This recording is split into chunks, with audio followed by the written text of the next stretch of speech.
আর পাথর ব্যবসায়ী টুলু মণ্ডল এখনো বেপাত্তা। এবার তার পার্কিং লট ও অন্যান্য জায়গায় থাকা বাজেয়াপ্ত বালি নিলামে তোলা হচ্ছে। বিজ্ঞপ্তি জারি করেছে ভূমি ও ভূমি সংস্কার দপ্তর। যে বালির দাম 10 কোটি টাকারও বেশি বলে মনে করা হচ্ছে। ভূমি ও ভূমি সংস্কার দপ্তরের তরফে জানানো হয়েছে, টুলু মণ্ডলের বালি তোলার সরকারি অনুমতি থাকলেও সেই বালি সরকারি প্রকল্পে ব্যবহার করার কথা ছিল, কিন্তু অভিযোগ তা না করে নিজের পার্কিং লট ও অন্যান্য জায়গায় সেই বালি মজুত করে রাখা হয়েছিল। সেই কারণে এফআইআর দায়ের করেছে পুলিশ।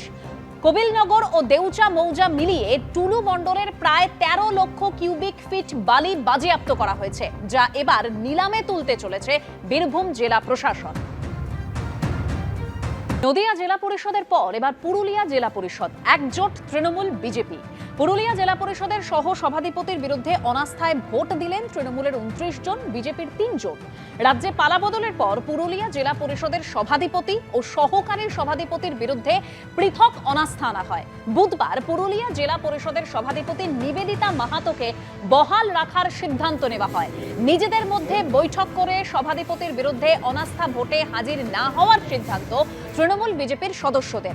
আজ সহ সভাধিপতির বিরুদ্ধে অনাস্থার পক্ষে ভোট দিলেন তৃণমূল ও বিজেপির 32 জন সদস্য।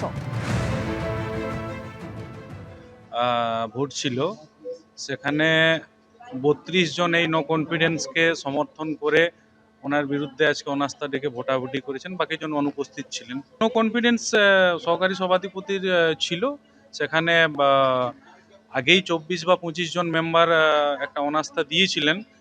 তাতে আবার মেম্বার অধিকাংশ জেলা পরিষদ মেম্বার যোগ হয়ে টোটাল 32 জনে আজকে নো কনফিডেন্সটাকে সমর্থন করে আজকের এই প্রক্রিয়া শেষ হলো। সভাধিপতির বিরুদ্ধে ডেকেছিলাম, সেটাকে আমরা আরেকবার চান্স দিলাম।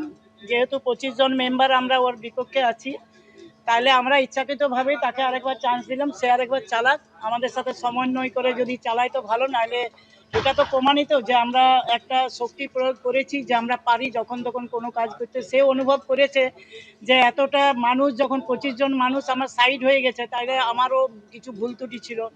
আর অনুভব করা আমার মনে হয় উচিত, যদি না করে তাহলে তার সে ব্যক্তিগত